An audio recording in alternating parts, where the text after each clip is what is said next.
Today, Winnipeg plays host to elite gymnasts who are puzzling over how to get to the podium at the Pacific Alliance.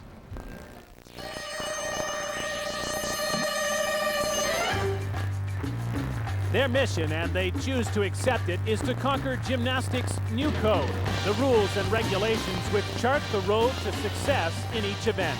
In changing times, the code is the key, but not easily cracked. More is expected, more is required. The code, gymnastics' roadmap to expert execution, a startling study in how intricate victory can be, a directory of precision, stressful at times, no detail can be missed. There is absolutely no room to maneuver. The equation is this: numbers on the board come from split-second decisions, presentation of the code's interpretation.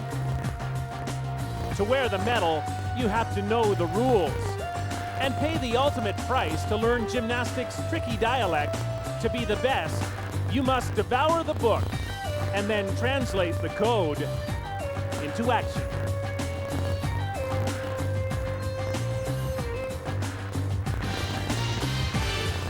Today, the Pacific Alliance Gymnastics Championships brings the specialists to the fore at Winnipeg Arena. The individual event finals go to the podium as Canadians continue to fine-tune for the Commonwealth Games half a world away. But just to let you know, the Australians are waltzing to the challenge. Good afternoon, everyone. I'm Scott Russell along with Carol Angela Orchard. It's the event finals today, and the Australians have been impressive. Silver medals in the team events, and they've got a full complement this afternoon.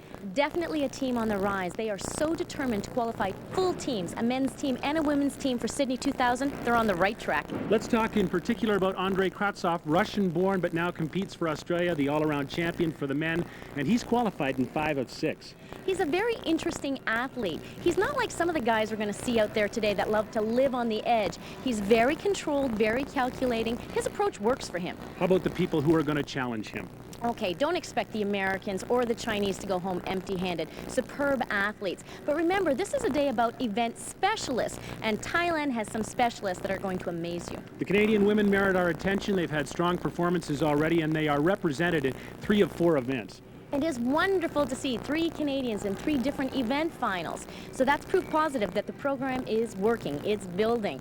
Look for Katie Rowland. She probably has the best chance to medal today. She's coming in 3rd place on floor. But remember, it's new life. Everyone has to start at 0. But she has a beautiful routine. One athlete has a chance to be a star, Kristen Maloney of the United States. She's going to be very busy out there today, Scott. She qualified for all 4 event finals. But she is dealing with a few injuries, a few nagging injuries. But she's very determined, very dynamic. I don't expect she'll have problems today. We'll look for Maloney of the United States, but it's a Canadian man who leads the way to the floor final, and he's standing by with Karen Larson.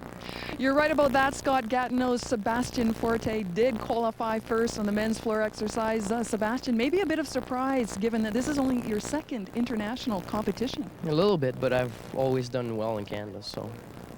What have you and your coaches talked about keying on here today to have another great performance?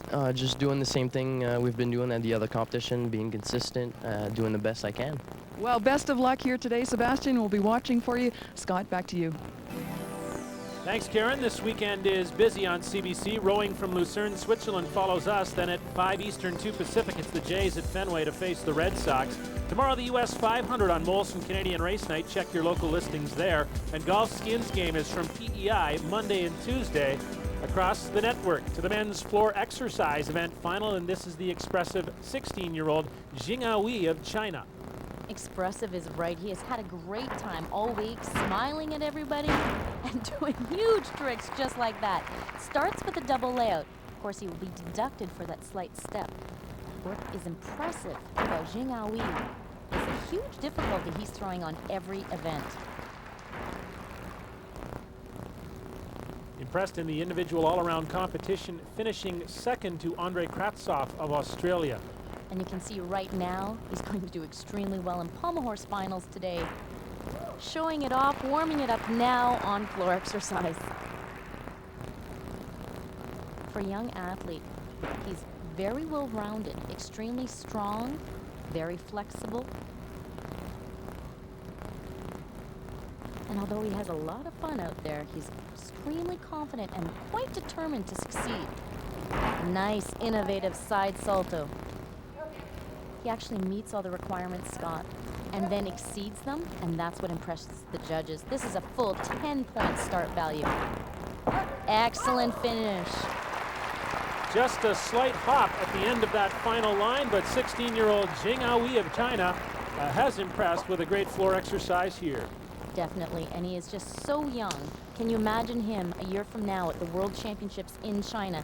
Here's his whip, 1.5, 1.5. Great spatial orientation. He knows exactly where it is, just needs to snap his feet under him a little more. Scored a 9.150 to qualify for the final and exceeds that. Yes, a 9.4 for Jing Aoi of China. 21-year-old Sébastien Fortier of Gatineau qualified first for the floor exercise with a 9.250. And he actually starts with the line Jing Aoi just finished with. Ooh, he mentioned earlier, Scott, that consistency would be the key. And that is obviously a deduction for going out of bounds.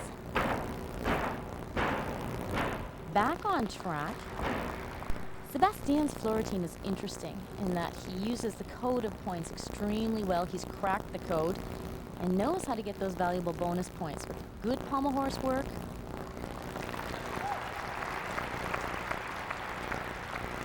Did not compete in all the apparatus in the individual all-around competition, and so finished well down the list. But he was fourth at this year's Canadian Nationals. Well, that's the essence of competition these days. All the athletes don't have to do all of the events, and most of them are putting their strongest elements in on their best events. Exactly what Sebastien is doing right now. He doesn't have the traditional big tricks, but they're very intricate, and the judges like. Twisting elements, finishes with a double twist, needs to be higher than that, a little more rotated as well. Well, he recovered well throughout the course of the exercise, but that mistake on the opening line will hurt Sébastien Fortier. The floor is only 12 meters by 12 meters, and I think Sebastien needed 1 extra meter to fit that whipped 1.5 line inbounds.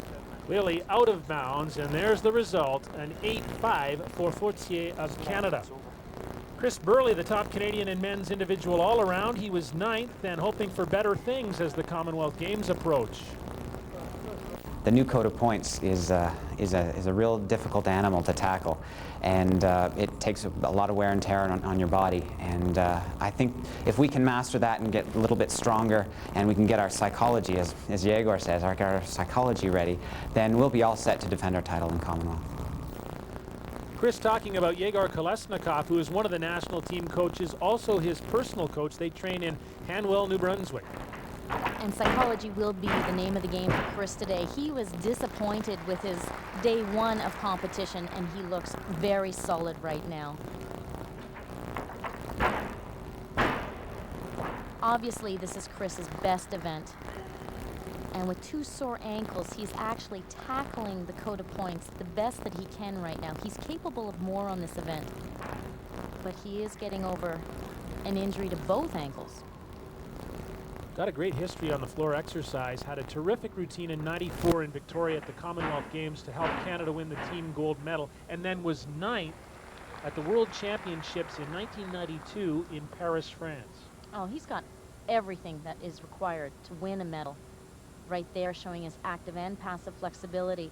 The biggest trick he's saving for the last line. This will be important. Chance to medal, full twisting double tuck. That's a good routine, and he's going to feel a lot better about his performance today. Well, as you said, Carol Angela, his best event, and Chris Burley brings it out of the bag today. Exactly. This is the quality Canada needs from Chris Burley to succeed at the Commonwealth Games. Once his ankles heal, he'll be able to throw every trick in the book once again. Results are in, an even 9 for Chris Burley of Canada, and so the medals and event finals. First up, Jing Aoi of China takes gold. The Australian Krapsov the silver. Chris Burley bronze. Up next, the women vault for a spot on the podium in Winnipeg. Drive into Travelodge locations across North